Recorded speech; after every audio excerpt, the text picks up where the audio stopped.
Innal hamdalillah nahmaduhu wa nasta'inuhu wa nastaghfiruh wa na'udzu billahi min shururi anfusina wa min sayyiati a'malina. Man yahdihillahu fala mudilla lahu wa man yudlil fala hadiya lahu. Asyhadu an la ilaha illallah wa asyhadu anna Muhammadan abduhu wa rasuluh la nabiyya ba'dahu. Allahumma salli wa sallim wa barik ala nabiyyil karim wa rasulul azim wa ala alihi wa ashabihi ajma'in. Amma ba'du, fa ya ibadallah,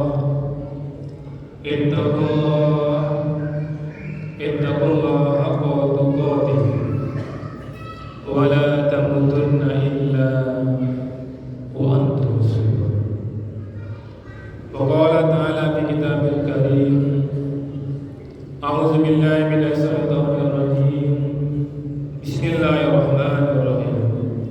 Inna a'tainakal kautsar fasalli li rabbika wanhar inna sani'aka huwal abtar. Sallallahu alaihi. Bapak-bapak kaum mukminin yang hati muliakan, alhamdulillah, bersyukur kita kepada Allah. Luar biasa nikmat yang telah Allah anugerahkan kepada kita, mampunya kita meninggalkan segala aktivitas kita dan hadir di sini merupakan nikmat besar yang telah Allah anugerahkan kepada kita.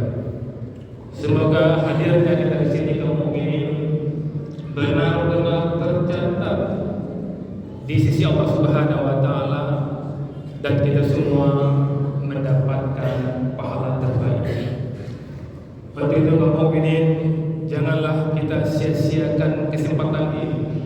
Allah akan berikan pahala maksimal kepada kita yang benar-benar maksimal hatinya hadir di sini. Untuk itu mari kita benar-benar memperhatikan apa yang akan khatib sampaikan. Untuk tidak berbicara sama kita, untuk tidak melihat handphone kita, bahkan berupaya untuk menahan kantuk kita. Bahkan kaum mukminin membaca Al-Quran pun tidak dibenarkan ketika khatib naik. Untuk itu mari sama-sama kita ambil peluang, jangan sampai kita tinggalkan aktivitas dunia kita, berada di masjid ini tapi kita tidak mendapatkan pahala maksimal. Untuk itu ribulah pahala maksimal itu betul-betul hening sejenak, kita simak apa yang khatib sampaikan. Kaum mukminin yang khatib muliakan, khatib ingatkan dari khatib dan kita semua, jangan sampai kita tidak bertemu. Karena kaum mukminin tidak ada gunanya kita hidup, panjang pun usia kita, banyak harta kita, tinggi jabatan kita, kalau hari ini jadwal kematian kita dan kita tidak bertakwa, pasti dan pasti kita akan menjadi pasti dan pasti kita akan minta kepada Allah untuk dihidupkan kembali, kemudian berhidup. Maka syukurilah nikmat hidup ini, maka bertakwalah. Untuk bertakwa tidak sulit kaum mukminin. Cukup kita bertaubat dengan benar-benar bertaubat kepada Allah dan saling memaafkan di antara kita. Kemudian berniat yang kita kerjakan yang baik-baik saja, insyaallah kita sudah menjadi orang. Kaum mukminin yang khatib muliakan, dalam kesempatan khutbah yang singkat ini, khatib ingin mengajak diri khatib dan kita semua untuk melihat firman Allah yang paling pendek dalam Al-Quran, yaitu surat Al-Kautsar. Surat ini pendek kaum mukminin, tapi luar biasa banyak hikmahnya. Di antaranya yang luar biasa, surat ini adalah untuk menyelamatkan kita dari hisab harta nanti di yaumil qiyamah. Apa kata Allah di sini kaum mukminin? Ayat ini ditujukan kepada Nabi kita dan tentu kepada kita semua. Apa kata Allah? Inna a'taina kal kausar. Sungguh kamu telah mendapatkan nikmat yang banyak. Jadi Allah mengatakan kepada siapa saja kamu ini, kepada orang yang terkaya di dunia, Allah katakan, hai orang terkaya di dunia, sungguh engkau telah mendapatkan nikmat yang banyak. Dan ayat ini juga tertuju kepada orang termiskin di dunia. Kepada orang termiskin di dunia dikatakan kepadanya, hai orang termiskin di dunia, sungguh engkau telah mendapatkan nikmat yang banyak. Ini penting kita sadari kaum mukminin, karena nikmat-nikmat yang Allah berikan kepada kita akan kita bertanggungjawabkan di yaumil mahsyar. Allah mengatakan, subhana tus'aluna yauma idzin anin.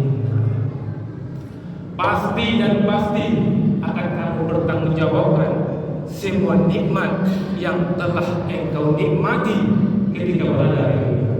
Makanya kamu ingin mendengar membaca ayat ini, jangan ada lagi di antara kita yang mengeluh sepertinya kurang mendapatkan nikmat yang banyak. Allah mengatakan apapun posisi kita adalah orang yang telah mendapatkan nikmat yang banyak. Posisi kita sekarang yang kita merasa kurang mendapatkan nikmat, itu saja kemudian belum tentu mampu kita menerima hisab yang nanti di yaumil mahsyar. Maka hati-hati kita kemudian. Yang penting kita harus mensyukuri apapun yang Allah takdirkan kepada kita. Kamu ini yang nanti dimuliakan, Rasul mulia pernah bersabda, apa kata Rasul? Ini penting menjadi perhatian bagi kita. Tidak akan bergeser dua telapak kaki anak Adam di hari kiamat sampai ia ditanya tentang umurnya, kemana dihabiskannya, tentang ilmunya, bagaimana dia mengamalkannya, tentang hartanya, dari mana diperolehnya dan kemana dibelanjakannya, serta tentang tubuhnya untuk apa digunakan. Bahkan riwayat mengatakan kaum mukminin, untuk menunggu hisab di yaumil mahsyar nanti, orang yang diberi rezeki yang banyak di dunia, dia sampai menunggu 500 tahun untuk dihisab. Bahkan ada di antara mereka karena merasa tak nyaman ketika dihisab, dia minta kepada Allah, kalau tahu seperti ini beratnya hisab harta, lebih baik dulu di dunia dia tidak memiliki apa-apa. Karena harta yang dimilikinya di dunia dulu telah ditinggalkannya, dan sekarang dia bertanggungjawabkan dalam bentuk hisab.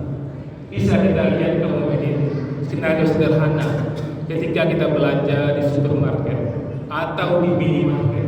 Kita lihat ketika antrian di kasir bagi orang-orang yang banyak belanjaannya, berkeranjang-keranjang belanjaannya, maka pasti lama dia berada di kasir. Kasir akan teliti detail demi detail barang-barang yang dibelinya, akan diteliti seteliti-telitinya oleh kasir, betapa lamanya dia di kasir. Beda dengan orang yang belanja mungkin satu kotak tisu hanya cukup barcode-nya, selesai, tidak bisa berhijrah. Ini gambaran di dunia dan ini gambaran nanti di yaumil mahsyar. Makanya kamu begini, dalam kesempatan ini khatib betul-betul mengajak dari kita semua, stop mengeluh tidak mendapatkan nikmat, karena nikmat yang ada sekarang belum tentu mampu kita bertanggungjawabkan hisabnya nanti di yaumil mahsyar. Makanya kamu khatib katakan tadi, firman Allah ini surat Al-Kausar cuma 3 ayat, tapi ini luar biasa. Ayat ini kamu yang akan menyelamatkan kita dari hisab nikmat-nikmat yang telah Allah anugerahkan kepada kita. Makanya kamu apa kata Allah? Inna a'taina kal kausar. Sungguh kamu telah mendapatkan nikmat yang banyak. Kalau ingin selamat dari hisab nikmat itu, apa kata Allah? Fasholli li rabbika wanhar. Maka sholatlah kamu, bukan hanya sekedar sholat kamu ini, salat salat yang rabbika, salat yang benar-benar untuk Tuhan kamu.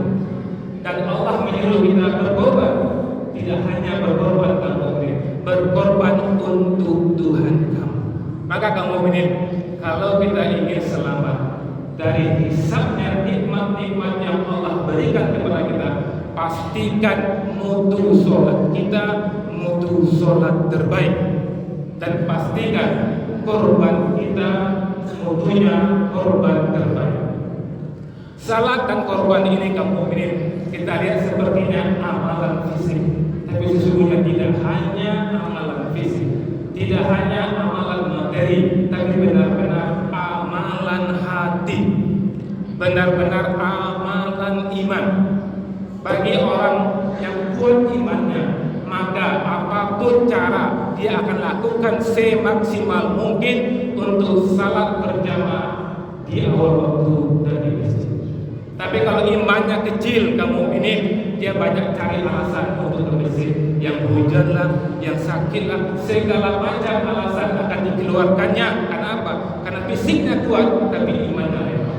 Makanya kamu ini, kita yang mendapatkan nikmat yang banyak dari Allah Subhanahu Wa Taala, pastikan sholat kita sholat terbaik.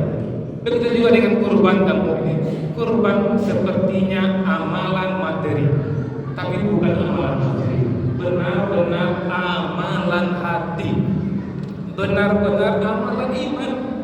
Kalau iman kita kuat kamu ini, kita mudah saja untuk berkorban. Tapi kalau iman kita kecil kamu ini, tidak sanggup kita untuk berkorban. Maka kamu ini, apa yang Khatib katakan benar adanya, bahwa hisab harta itu menyusahkan, menyulitkan kita nanti yaumul masal. Apakah Allah melarang kita kaya? Tidak, kamu kaya sekaya-kayanya.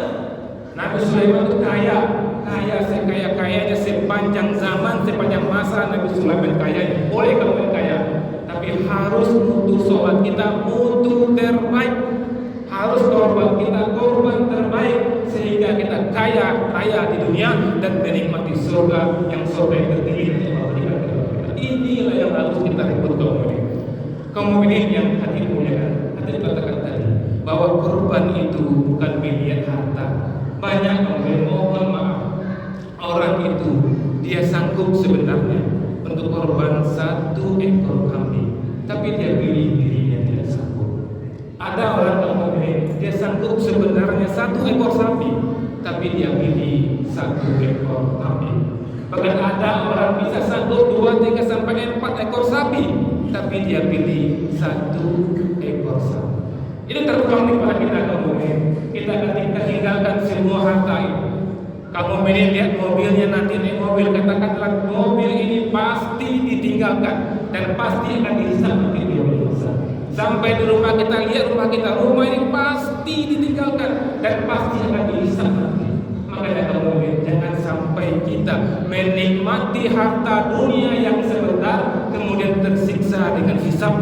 Makanya ketuk ini hati dan kita semua sekarang masih pertengahan Zulqa'dah, masih ada peluang kita untuk membuktikan kepada Allah bahwa kita benar-benar ingin menikmati nikmat dunia dan benar-benar ingin selamat dari hisabnya harta ini.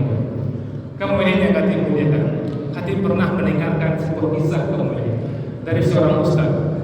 Harapan hati kisah ini kamu ini bisa menyentuh hati kita semua.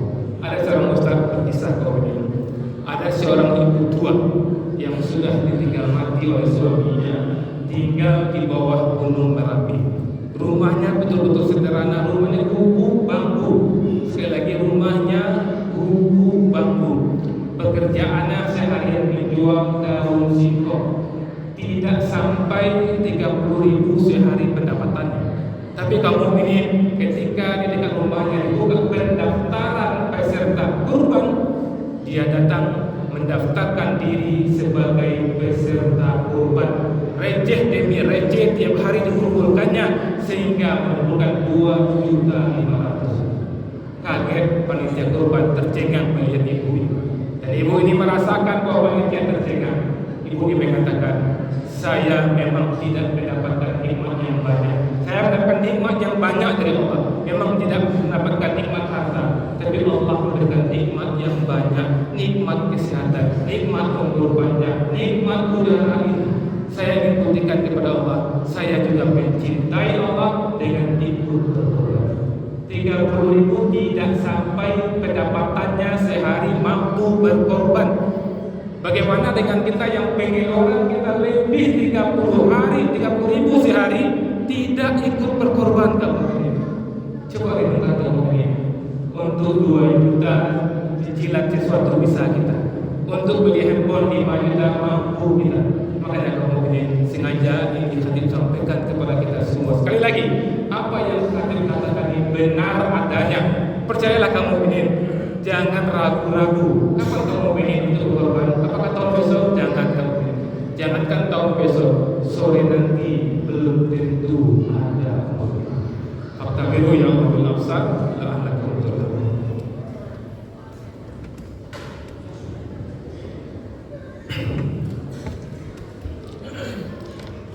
Alhamdulillah, alhamdulillahirabbil alamin. Sallallahu alaihi wasallam. Wassalamu Muhammadan abduhu wa rasuluhu la nabiyya ba'da. Allahumma shalli ala sayyidina Muhammad wa ala sayyidina Muhammad. Ibadallah, ittaqullah, ittaqullah quwwati wa la tamutunna illa wa antum muslimun. Kaum ini yang Khatib muliakan di khutbah kedua ini, Khatib betul-betul mengajar dari Khatib dan menghitung diri kita semua kaum ini. Kalau memang benar-benar kita belum punya kemampuan untuk berkorban, tidak ada dosa di situ kaum ini, karena korban ini memang orangnya punya kemampuan. Tapi bagi orang yang punya kemampuan, apa kata Rasulullah? Barang siapa yang mampu berkorban, tapi dia tidak melaksanakan korban, jangan datang ke tempat sholat. Ini kata Rasulullah. Sepertinya tegas kamu, tapi ini penuh dengan hikmah. Makanya kamu ini tidak sudah sholat, tidak sudah baca Quran. Rasulullah mengatakan, orang yang sanggup, tapi dia tidak ikut berkorban, jangan datang tempat musalah. Makanya kamu ini bagi kita yang punya kesanggupan, kita tahu punya kesanggupan segera kita berkorban. Dan bagi kita sekali lagi yang benar-benar berusaha untuk berkorban, masih bisa peluang untuk mendapatkan pahala. Caranya bagaimana? Kita bertekad berniat dalam hati, ya Allah berikanlah kesempatan kepada kami untuk mampu berkorban. Berniat kita kemudian. Ada keinginan di hati Allah, aku nyuruh berkorban ya Allah. Minimal itu aku nyuruh berkorban ya Allah. Minimal dengan pernyataan itu Allah nilai kita sebagai berniat, nilai niat itu juga pahala. Kemudian kemudian kalau kita memang belum sanggup berkorban, ikutlah kita di panitia korban, ikut di panitia korban. Kemudian di panitia korban itu kita benar-benar amanah kamu ini. Jangan panitia korban diamanahi untuk menjaga korban, malah panitia yang mengambil jatahnya bukan jatah. Ada orang mengembalikan kupon 1, seharusnya dapat daging 1, karena yang mengantar kupon itu makanya dikasih 2 atau 3. Itu tidak amanah kamu. Jadi bagi kita yang belum sanggup berkorban, masih ada peluang untuk mendapatkan pahala. Innallaha wa malaikatahu yusholluna 'alan nabi ya ayyuhallazina amanu shollu 'alaihi wa sallimu taslima. Allahumma shalli 'ala sayyidina Muhammad kama shallaita 'ala sayyidina Ibrahim wa 'ala sayyidina Ibrahim fil 'alamin innaka Hamidum Majid. Allahumma ighfir lil muslimina wal muslimat, mu'minina wal mu'minat, al-ahya'i minhum wal amwat, wa tabi' bainana wa bainahum rabbi firham wa anta khairur rahimin. Allahumma izzil Islam wal muslimin, Allahumma ansur ikhwanina muslimin mujahidin fi Palestin, Allahumma sabbit imanahum wa anzil sakinata ala qulubihim wa hadid sufufahum, Allahumma arhil kafarata wal muslimin, Allahumma tabir yahudi wal israel sayassan lahum wa farik jama'ahum, Allahumma ansur al-mujahidin ala a'da'atin. Rabbana atina fid dunya hasanah wa fil akhirati hasanah wa qina adzabannar. Subhana rabbika rabbil izzati amma yasifun wa salamun alal mursalin.